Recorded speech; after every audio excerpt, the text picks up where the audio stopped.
We had a pretty solid windstorm last night, so we're getting calls for cracked trees. This is one of them right here, the first one that we're on. You can hear it kind of cracking away. That's it, it's just linked up into those birch trees up there, pretty much aiming right at his house, so we're gonna try and save the day here quick.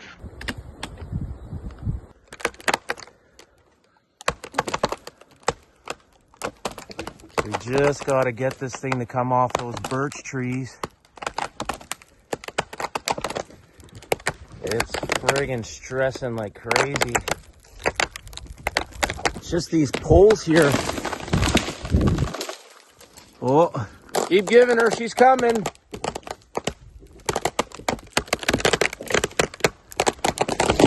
There she goes.